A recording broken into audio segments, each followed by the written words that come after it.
Welcome to the world of science fiction.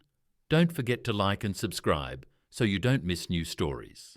Enjoy the listening. Dean Carter slouched in his anti-grav chair, ignoring the disapproving glares from the assemblage of silk-clad billionaires around him. The auction hall of the cosmic caravan stretched above them like a cathedral built of starlight, its transparent dome revealing the gas giant Helios's swirling purple storms. He took another sip of 1,000-credit whiskey and winked at Isabella Romano, who sat 3 rows ahead with her corporate titan father. "Lot 247, announced the auctioneer's cultured voice, a rare specimen from the Centaur mining colonies. A platform rose from the floor, displaying a young woman with iridescent scales instead of skin. She stood perfectly still, eyes vacant, probably drugged. The bidding started at 50,000 credits. Isabella turned in her seat, her dark eyes meeting Dean's. She mouthed, "Boring," and rolled her eyes at her father's enthusiastic bidding. 200,000, called out Romano Sr., his augmented voice carrying across the hall. Dean's calm implant buzzed. A message from Xavier. "Stop flirting with Isabella and pay attention. The next lot is important." He straightened slightly, though his posture remained deliberately casual. Xavier Walden never sent messages without reason, and despite Dean's rebellious nature, he owed the man too much to completely ignore his instructions. Sold to Mr. Romano. The auctioneer's gavel, an actual physical antique, probably worth more than most planets, cracked through the air. Now, ladies and gentlemen, we come to lot 248, a truly unique piece, an artifact recovered from the Outer Rim, believed to be of ancient Zentaris origin. The platform rose again, this time bearing what looked like a simple, metallic cylinder about 2 meters long. Its surface rippled with faint patterns that seemed to shift and change as Dean watched. Starting bid, 1,000,000 credits. A rustle of interest swept through the crowd. The Zentaris were legendary, a civilization that had vanished millennia ago, leaving behind technology that still defied modern understanding. 1.5, called out Lady Blackwood, her cybernetic monocle glinting. 2,000,000, countered Baron von Rohr. Dean's comm buzzed again. Xavier, bid whatever it takes. He smirked, recognizing an opportunity for chaos. 10,000,000 credits, he drawled loud enough to carry. The hall fell silent. Isabella's delighted laugh cut through the tension like a knife. 10,000,000. The auctioneer's professional composure slipped for just a moment. Do I hear 10.5? The silence stretched. Lady Blackwood's monocle whirred as she recalibrated, probably running financial calculations. Baron von Rohr's face had turned an interesting shade of purple. 10,000,000 going once, twice. Dean raised his glass in a mock toast to his fellow bidders. Sold to Mr. Carter. The cylinder would be delivered to his penthouse within the hour, according to standard auction protocol. Dean finished his whiskey, already losing interest in his purchase. He'd only bid to spite the others, and because Xavier had asked, though he'd never admit, that was a factor. Isabella was making her way toward him, ignoring her father's attempts to call her back. "That was delicious," she said, perching on the arm of his chair. "Father's absolutely furious. He wanted that artifact for his collection." "Did he?" Dean caught Romano Sr.'s thunderous expression and grinned. "What a shame." "You're impossible," Isabella laughed, leaning closer. Her perfume carried hints of real earth jasmine, the kind that costs more than most people's yearly salary. "Want to get out of here? Father's occupied for at least another hour." Before Dean could respond, a shadow fell across them. Xavier Walden stood there, his tall frame impeccably dressed in a suit that shifted colours like oil on water. His silver hair and sharp features gave him an aristocratic air that Dean had never managed to emulate, despite years of trying. "Miss Romano," Xavier said smoothly, I believe your father was calling for you." Isabella pouted, but knew better than to argue with Xavier Walden. Few people in the galaxy dared to cross the man who controlled half the known universe's shipping routes. She squeezed Dean's shoulder and sauntered away. "You didn't have to chase her off," Dean said, signalling for another drink. "Focus." Xavier sat beside him, his expression serious. "The artifact you just purchased." "That you told me to purchase," Dean corrected. "Yes." Xavier's grey eyes narrowed slightly. "It's being delivered to your penthouse. I need you to contact me immediately when it arrives." "Why?" Dean studied his mentor's face. "What's so special about this particular piece of space junk?" "Just do as I ask." Xavier stood. "For once in your life, Dean, don't make this difficult." The older man strode away, leaving Dean with an uneasy feeling in his gut. He'd known Xavier since he was a street kid trying to fence stolen artifacts. The man had recognized his potential, educated him, and given him opportunities that had made him wealthy beyond imagination. But there were times when Xavier's manipulations felt less paternal and more calculating. An hour later, Dean's private shuttle docked at his penthouse's landing pad. The entire top floor of the tallest building in New Austin was his, with views of both the city's gleaming spires and the orbital rings above. The security system recognized him, doors sliding open with soft whooshes. "Package delivered to secure room," announced his AI assistant. "Caution advised, unusual energy signatures." "Detected." Dean made his way to the secure room where he stored his more valuable acquisitions. The cylinder floated in a stasis field, those strange patterns still flowing across its surface. As he approached, they seemed to pulse more rapidly. "Run a full scan," he ordered the AI. "What exactly am I looking at?" "Analysis incomplete. Material composition unknown. Internal cavity detected. Warning, power source active." "Active?" Dean stepped closer. "It's powered up?" The pattern suddenly flared brilliant blue. The cylinder's surface became transparent, revealing what lay within. Dean stumbled backward. "Holy!" Inside the cylinder was a woman. Her skin was a deep violet colour that seemed to shimmer in the light, her features ethereally beautiful. She appeared to be sleeping, suspended in some kind of crystalline fluid. Her hair floated around her face like dark silk in water. "Sir," the AI's voice held a note of alarm. "The stasis field is being overridden from within the artifact. Containment failing in 3, 2... The cylinder's surface dissolved like mist. The crystalline fluid evaporated instantly, leaving the woman suspended in air for a brief moment, before she began to fall.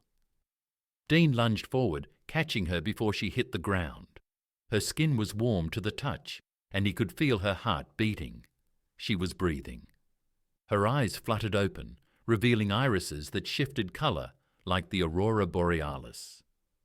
"My guardian," she whispered in perfect standard, her voice musical. "You have awakened me." The woman in his arms blinked slowly, her aurora-like eyes focusing on his face. Then, with surprising strength, she pushed herself upright and stood, seemingly unbothered by her state of undress. Dean quickly shrugged out of his jacket and offered it to her. She accepted it with a gracious nod. "Thank you, Guardian. I am Ariel of House Zenaris, and you have claimed the right of bonding." "I've claimed the what now?" Dean took a step back, his mind racing. "Look, there's been a misunderstanding. I just bought what I thought was an artifact at an auction." Ariel tilted her head, the movement oddly bird-like. "The vessel of choosing cannot be purchased accidentally. It responds only to those worthy of guardianship." She slipped his jacket on, the expensive fabric somehow making her look even more regal. "By biological compatibility readings and your genetic markers, you are optimal for producing strong offspring." Dean choked on air. "Offspring?" "Yes." She began examining his penthouse with keen interest, running her fingers along the expensive furnishings. I will bear you at least 6 children, though I hope for more. It is crucial that at least one be male to carry on the bloodline. If not, your second wife will continue the attempt. Second wife? His voice had risen an octave. There won't be any wives or offspring. This is clearly some kind of elaborate scam. Her colour-shifting eyes snapped back to him, suddenly sharp. You doubt my heritage? She raised one elegant hand, and a sphere of energy materialized above her palm, casting prismatic patterns across the room. The power of Xantus flows through my veins. You have been chosen, Declan Carter. Our union will... His comm buzzed insistently. Xavier. One moment, he held up a finger to Ariel, who looked affronted at being interrupted. He accepted the call. You knew about this, didn't you? Is she awake? Xavier's voice was urgent. Don't let her leave. I'm on my way. She's awake and talking about marriages and babies, Declan hissed. What the hell have you got me involved in? Keep her there. The call cut off. Dean turned back to find Ariel standing very close, studying him with those mesmerizing eyes. The sphere of energy still danced above her palm, casting violet shadows across her face. Your mentor approaches, she said quietly. He seeks the key, as others have before him. You must choose, Guardian. Will you honor your claim, or will you betray it as he intends? What key? What claim? Could you maybe start from the beginning and explain what's actually going on? She stepped closer still, and despite himself, Dean found he couldn't move away. The energy sphere winked out as she raised her hand to touch his face. Her skin was like silk against his cheek. We have very little time, she whispered. But know this, I chose you, Dean Carter, not your mentor, not the vessel. I did. And now you must choose. The security system chimed, announcing Xavier's arrival. Ariel's hand dropped to Dean's chest, resting over his heart.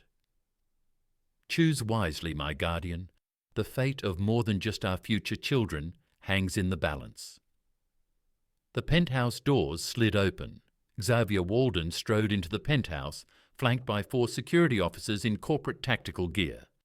His usual polished demeanor had vanished, replaced by cold determination.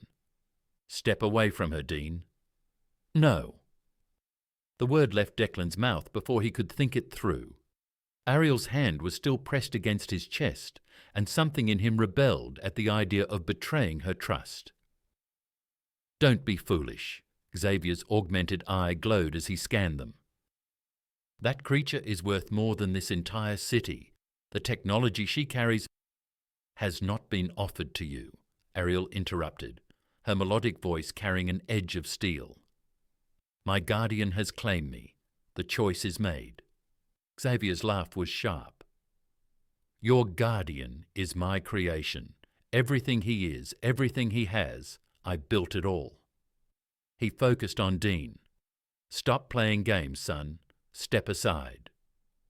The security officers raised their weapons, top-of-the-line neural disruptors that could drop a person without leaving a mark. Perfect for capturing valuable merchandise intact. Dean's mind raced.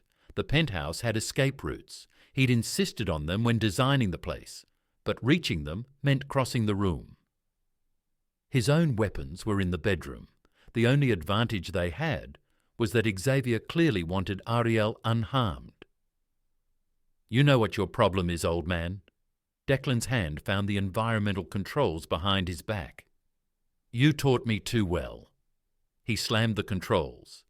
The penthouse plunged into darkness as every system shut down simultaneously. In the same motion, he grabbed Ariel's wrist.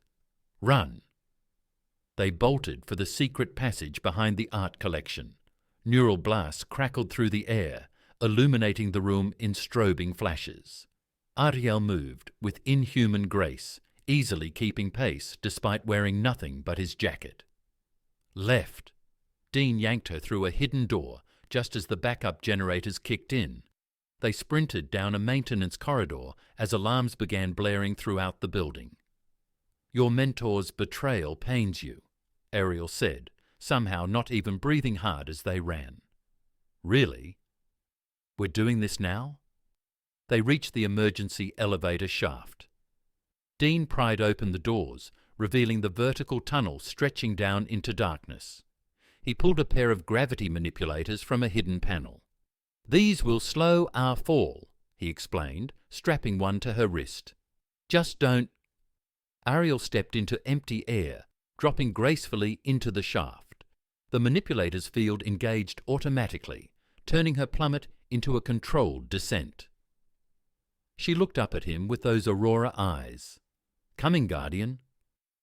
"Stop calling me that," Dean muttered, but he jumped after her. They fell past floor after floor of New Austin's most expensive real estate. Above them, voices echoed down the shaft, Xavier's men in pursuit. "We need transport," Dean said as they neared the bottom. "I've got a contact in the lower levels, runs a chop shop for illegal ships. If we can—" "No time." Ariel's free hand traced symbols in the air, leaving trails of purple light. "Your mentor is not the only one hunting us. The key cannot fall into any of their hands." "What key? What are you talking about?" They reached the basement level. Ariel's feet touched down with dancer's precision, while Dean stumbled slightly. She grabbed his hand and pulled him toward the maintenance exit. "The key is within me," she said, as they emerged into the neon-lit undercity, encoded in my very cells, the power to reshape stars, to create or destroy worlds. My people sealed it away when they saw how others would abuse it.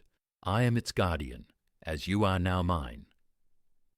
Rain poured in the undercity, neon lights reflecting off puddles filled with oil and chemical runoff. Dean led them through winding alleys, past food stalls selling synthetic meat and glowing drinks. His mind raced, processing Ariel's revelation. "So you're telling me," he ducked them behind a holographic advertisement as a security drone buzzed past, "that you've got some kind of superweapon built into your DNA. The key is not a weapon." Ariel's skin seemed to shimmer in the neon light. "It is a tool of creation, but in the wrong hands." She shuddered. "Your kind is not ready for such power." "My kind?" He couldn't help feeling offended. "Says the woman planning our wedding and 6 kids. A small smile played at her lips. "The union of guardian and keeper is different, sacred. Through it, our peoples would evolve together, learning to—" "Down!" Dean tackled her behind a waste container as neural blasts scorched the air where they'd been standing. Corporate security troops emerged from the crowd, weapons raised. "Okay, sacred evolution later, survival now." He pulled a small device from his boot, an emergency beacon he'd hoped never to use. "Hold on to me." "I already am," Ariel pointed out, her arms wrapped around his waist. "Right." He activated the beacon. This might feel weird. The world dissolved into static and reconstructed itself inside a dimly lit cargo hold. The air smelled of engine grease and illegal modifications. "Carter, you stupid bastard," a gravelly voice greeted them. "I told you that emergency transmat was for real emergencies." "This is real, Mac." Dean helped Ariel to her feet. "We need to disappear." The old smuggler emerged from behind a stack of crates, his cybernetic eye whirring as he assessed them. He whistled when he saw Ariel. "That's quite a companion you've got there. Purple's not a standard colour for synthetics." "I am not synthetic," Ariel said with quiet dignity. "I am Xantares." Mac's organic eye widened. "Well," he turned to Dean, "you always did know how to find trouble. But this— Xavier's involved, isn't he?" "You could say that." Dean's chest tightened at the mention of his mentor's name. Memories flashed. Xavier teaching him to read ancient languages, showing him how to navigate high society, proudly watching his first successful artifact deal. Had it all been manipulation? We need transport, he continued, pushing the painful thoughts aside. Something untraceable and close. For Ariel. Mac nodded toward a back room. Got some spare flight suits, then we'll talk about where you're headed. While Ariel changed, Dean filled Mac in on the situation, or at least the parts he understood. The old smuggler's expression grew increasingly grave. Star-controlling tech? Mac shook his head. No wonder every power player in the galaxy will be after you. Xavier's probably already put out a bounty that'll have every hunter from here to the rim on your tail. Can you help us or not? I got a ship. Fast, heavily modded, good for staying off the grid. Mac hesitated. But, you sure about this, kid? Xavier raised you, gave you everything. He gave me what he needed me to have, Dean said, the words tasting bitter, so he could use me when the time came. Ariel emerged wearing a sleek black flight suit that somehow made her look even more ethereal. Her colour-shifting eyes found Dean. Your pain echoes through you, she said softly, but your instinct to protect me was genuine. That is why you were chosen. About that. He turned to face her fully. I need to know exactly what I'm risking my life for. What is this key really capable of? She was silent for a moment, then raised her hand. The air around them vibrated as a miniature star formed above her palm, swirling with plasma and magnetic fields. My people learned to harness the fundamental forces of creation. We could reshape stellar matter, create inhabitable worlds, extend life itself. But the power corrupted many.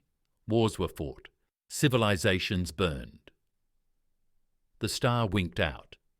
The survivors encoded the knowledge into living vessels, chosen ones who could carry the key through time until worthy guardians were found. I am the last. And you think I'm worthy? Dean laughed harshly. I'm a thief who got lucky. Everything I have is because of Xavier. He stopped, the pain fresh again. You are more than what he made you. Ariel stepped closer. I have seen your heart, Dean Carter, your defiance of authority, your protection of the weak, your hidden honor. These are yours, not his. Mac cleared his throat. Hate to break up the moment, but we've got company. Corporate ships just... Here is the text, with the appropriate punctuation. They entered the sector through the cargo bay windows. They could see sleek black vessels descending through the rain, searchlights sweeping the undercity. The ship's ready, Max said, but you'll need a distraction to reach it. I can provide that. Ariel's eyes began to glow. But Guardian, you must understand. Once we leave, there is no returning to your old life. The path we walk will reshape not just our futures, but the galaxies. Well, Dean managed a crooked smile. I was getting bored with luxury anyway. Mac pressed a key card into his hand. Docking Bay 7, ship's called the Star-Cross. Take care of her, he paused. And kid, whatever Xavier did, you deserved better. Ariel raised both hands, and this time the energy that flowed from her lit up the entire warehouse. Through the windows, they could see multiple small stars birthing and dying in the sky above the undercity, creating a spectacular light show that drew all eyes upward. That should keep them occupied, she said. Shall we? Dean took one last look at the life he was leaving behind. The penthouse would be stripped for evidence. His accounts would be frozen. Every contact he had through Xavier would become an enemy. But as he looked at the extraordinary woman beside him, violet skin glowing with ancient power, he felt something he hadn't experienced in years, the thrill of real purpose. Let's go change the galaxy, he said, and took her hand. They ran for Docking Bay 7 as chaos erupted in the streets above. Their journey and their story was just beginning. The Star-Cross screamed through hyperspace, its illegal modifications pushing well beyond safe limits. Dean gripped the controls, trying to ignore the warnings flashing across the console behind him.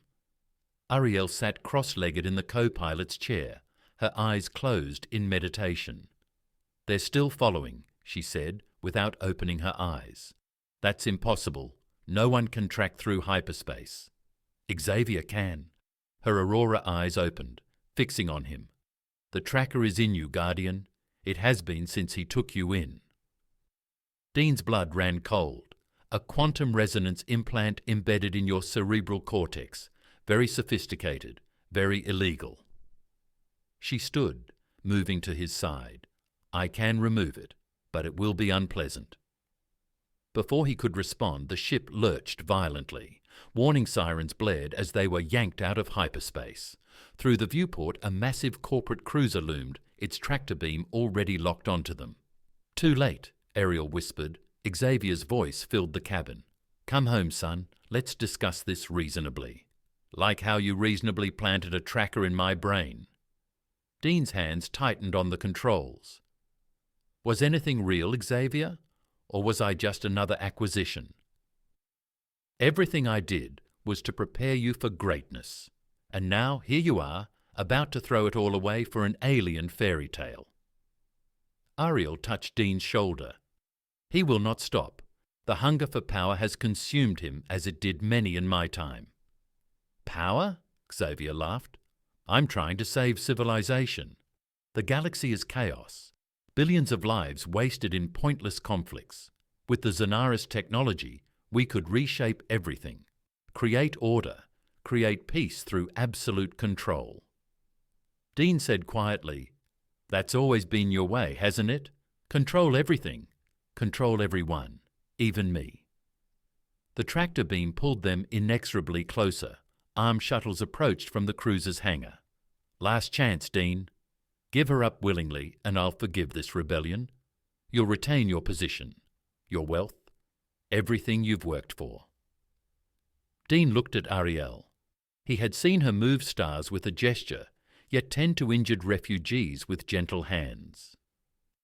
He'd watched her marvel at simple things, like rain and sunsets, while carrying the power to reshape worlds in her DNA. She'd called him guardian, but somehow he'd become the one in awe of her. Everything I worked for. He opened a calm channel to the cruiser. You're right about one thing, old man. I did work for everything I have, including the loyalty of about 60% of your security force. Chaos erupted on the corporate cruiser as alarms blared. Through the viewport, Dean watched internal explosions ripple through several decks. The tractor beam flickered and died. What have you done? Xavier's voice shook with rage. Learned from the best, Dean fired the Starcross's engines. All those years you taught me to build connections, cultivate loyalty. Did you think I was just collecting trinkets and artifacts? Every guard you mistreated, every employee you discarded, I gave them somewhere to go, something to believe in. Foolish boy, Xavier's tone turned deadly. You think your little rebellion matters. I own systems, governments. A massive explosion rocked the cruiser's bridge, cutting off his words. But as the Starcross turned to flee, a particle beam lanced out, catching their port engine. He's locked down the hangar remotely, Dean growled, fighting the controls. We're going down. Then we go down fighting. Ariel's hands moved in complex patterns, purple energy crackling around her. But know this, Guardian, what comes next will test everything between us. The Starcross crashed through the hangar shield, skidding across the deck in a shower of sparks as emergency crews rushed forward. Ariel stood. Remember, she said softly, whatever happens, whatever you see, trust in what we've built. Before Dean could question her words, she raised her hands. A pulse of energy exploded outward, and everything went black. He awoke in a cell, his head pounding. Through the force field he could see Xavier's private detention level, reserved for his most valuable acquisitions. She surrendered. Xavier's voice came from the shadows. The old man stepped into view, looking immaculate as always. To save you. Quite touching, really. Perhaps there's something to these ancient customs after all. Where is she? In my private lab, of course, being studied, Xavier smiled thinly. The extraction process will take time, but soon the key will be mine. And you, my wayward son, will watch as I reshape the galaxy into something glorious. You mean something controlled, sterile. Dean stood, ignoring his vertigo. You know what your problem is, Xavier? You never understood the difference between order and life, between control and love. Love? Xavier's augmented eye flared. You've barely known her. I raised you, made you. Everything you are is exactly what you wanted, Dean cut in. Until I chose something you couldn't control, someone who showed me what real power looks like. Not domination, but creation. Protection. Childish fantasies, Xavier turned away. The extraction begins in an hour. I wanted you to witness it, to understand. But perhaps it's better if you just hear her screams. As Xavier strode away, Dean pressed his hand against the cell wall, right where the hidden panel should be. If his people had done their job, they had. The force field flickered and died. Security systems throughout the level went dark. In the distance, alarms began to wail. Dean moved silently through the shadows of the detention block, his mind racing. The private lab would be heavily guarded, but if enough of his converted security forces were in position. An explosion rocked the facility, then another and another. Multiple breaches. The facility AI announced, unknown forces have penetrated all security levels. Not unknown, Dean thought grimly, just overlooked. The maintenance workers Xavier ignored, the security guards he treated like droids, the administrative staff he never bothered to learn the names of. All of them were moving into position, over years of careful planning. He reached the lab level to find it already in chaos. His people had breached from multiple directions, overwhelming the loyal guards through sheer numbers. But the lab itself remained sealed, its doors reinforced with energy shields. Impressive, Xavier's voice came through the facility speakers. But futile, the extraction is already beginning. Shall I patch in the audio? Let you hear what your rebellion has cost her? A scream pierced the air, Ariel's voice filled with agony. Dean's heart clenched. You see, son, Xavier continued, this is what defiance brings. This is what love costs. In the end, there is only power, and those wise enough to. He was cut off by another scream, but this one was different. Through the lab's windows, Dean saw a brilliant purple light exploding outward. The energy shield shattered. No, Xavier's voice shook. Impossible. The suppressors cannot contain what I am. Ariel's voice echoed through the facility, resonating with power. The key is not a thing to be taken, Xavier Walden. It is life itself, and you are not worthy to touch it. The lab doors burst open in a wave of stellar fire. Ariel stood in the center of the destruction, her violet skin glowing with internal light. The extraction machinery around her had melted into slag. Xavier was backed against a wall, his perfect composure finally cracked. Stay back. He raised a weapon, some kind of experimental energy disruptor. I'll destroy you both before I let you ruin everything. You still don't understand. Dean stepped into the lab, moving to Ariel's side. You can't destroy this. You can't control it. That's the whole point. Ariel's hand found his, their fingers intertwining. The power flowing through her seemed to pulse between them, and Dean finally understood what she'd been trying to tell him all along. The key wasn't just technology or knowledge, it was trust, connection, the willingness to share power rather than hoard it. My son, Xavier's voice cracked. Everything I did was for you, to make you strong enough for this moment. No, Dean met his mentor's eyes. Everything you did was for yourself. You never saw me as a son, just another asset to be controlled. Then you leave me no choice. Xavier's augmented eye blazed as he fired the disruptor. Time seemed to slow. Dean felt Ariel's power flow through him, saw the possibilities unfold, like stars being born. He could destroy Xavier with a thought, could reshape reality itself. Instead, he chose trust, chose life. The disruptor beam hit a wall of pure stellar energy, dissipating harmlessly around them. The facility systems began to overload as Ariel's power touched them. "It's over," she said softly. "The choice is made." Xavier screamed in rage and fired again. This time, the beam reflected back, catching him squarely. He crumpled, the weapon clattering away. "We should go," Dean said, feeling the facility beginning to tear itself apart. "My people will handle things from here." Ariel nodded, but her eyes stayed on Xavier's unconscious form.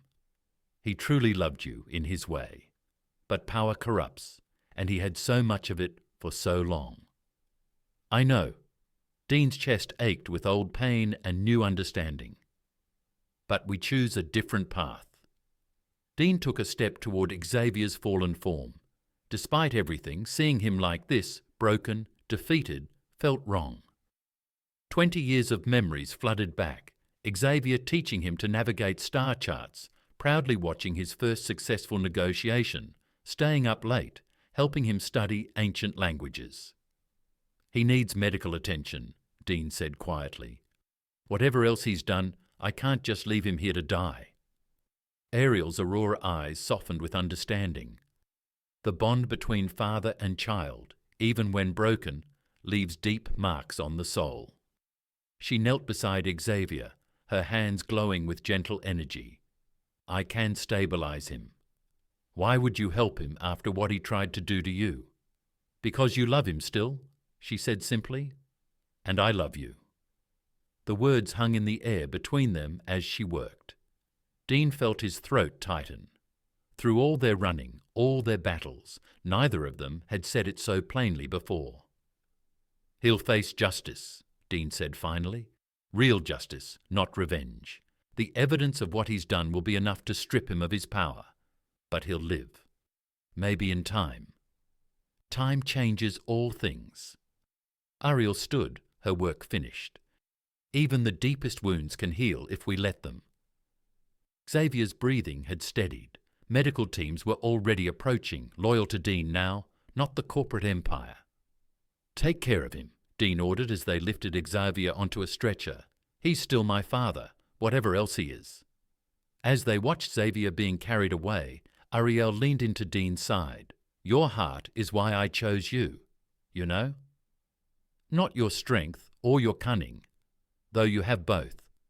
But this, your capacity for love, even when it hurts, even when it's complicated." Speaking of complicated, he managed a small smile, trying to lighten the mood. "The moment you mentioned something about 6 children at minimum," she said seriously, though her eyes sparkled, "our first priority should be producing a male heir, of course, though I'm willing to be flexible about the timeline." Dean laughed, despite himself, pulling her closer. Around them, his people were securing the facility, dismantling Xavier's empire piece by piece. But that was tomorrow's problem. Right now, holding Ariel, feeling her power and her love flowing between them, he was exactly where he needed to be.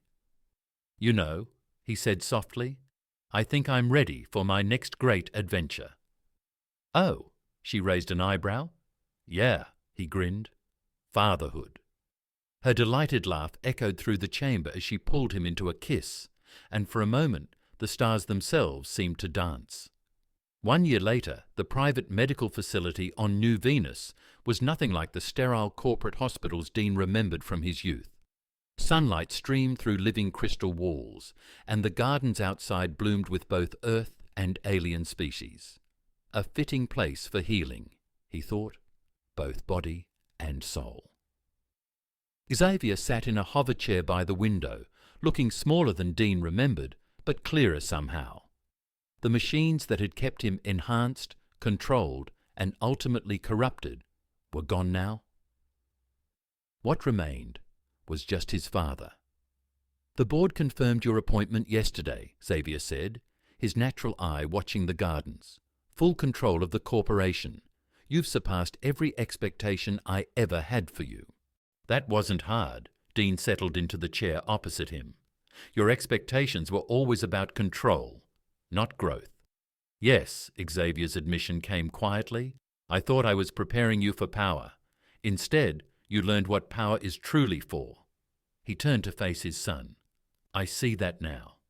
Too late, perhaps, but I see it. Not too late. Dean pulled out a small hollow projector and activated it. An image appeared between them, a medical scan showing 2 distinct heartbeats. Ariel wanted you to be the first to know. Xavier's hands trembled as he reached toward the hologram. Twins, boys, according to Xantara genetics anyway. Dean couldn't help smiling. Ariel's already planning their education. Something about combining human innovation with ancient stellar wisdom. Dean, Xavier's voice cracked. That day in the lab, what I almost did, I'll never forgive myself. I know, Dean met his father's gaze steadily. But they'll need a grandfather, someone to tell them stories about their father's misspent youth, teach them the old languages, if you're willing. Tears appeared in Xavier's natural eye. You're protecting them by taking control of the corporation, using the power I built to shield your family. I learned from the best, Dean said softly, just not the lessons you thought you were teaching. A gentle chime announced another visitor. Ariel glided in, her violet skin glowing with what humans called the pregnancy shine. But what she insisted was just normal Xanthus bioluminescence. Her belly was just beginning to show. Father, she said warmly to Xavier, who still startled slightly at the title. The doctors say you're strong enough for a short walk in the gardens. Would you join us? Xavier looked between them, his son, who'd surpassed him in every way that mattered, and the remarkable woman who'd helped make it possible. I would be honoured, he said quietly. Though perhaps you could tell me more about these educational plans for my grandsons. Well, Ariel's eyes sparkled as she helped him from the chair. We'll start with basic stellar manipulation, of course, then quantum linguistics, temporal mechanics. Dean followed them into the garden, watching as Ariel gently teased his father about outdated human physics. The corporation's security drones patrolled discreetly overhead, and somewhere his people were managing the vast network of power and influence he'd inherited. But here, in this moment, he was simply a man walking with his family, preparing to welcome new life into the galaxy. And that, he realized, was the greatest power of all. The end afterward, in every corner of the vast cosmos, among the countless stars and endless possibilities, there's one force that remains constant, the power of choice. Not the choices made for us by others, but the ones we make for ourselves, especially when they're the hardest ones to make. Dean's journey from a controlled asset to a man who chose his own destiny isn't just a tale of space adventures and ancient powers. It's a reminder that our true strength often lies not in the capabilities we possess, but in how we choose to use them. Sometimes the bravest thing we can do is trust in others, in love, and in the possibility that we are more than what others have designed us to be. Power comes in many forms. There's the obvious kind, the kind that controls corporations and reshapes stars, but there's also the quiet power of forgiveness, the strength found in healing broken bonds, and the courage to build something new from the ashes of what was lost. Perhaps that's why stories like this resonate with us, not because of the grand displays of stellar manipulation or corporate intrigue, but because at their heart they reflect the choices we all face, between control and trust, between fear and love, between the path laid out for us and the one we forge for ourselves. In the end, like Dean, we all must decide what kind of power we seek, the kind that dominates or the kind that nurtures, the kind that isolates, or the kind that builds connections across the stars. Choose wisely. The universe is watching.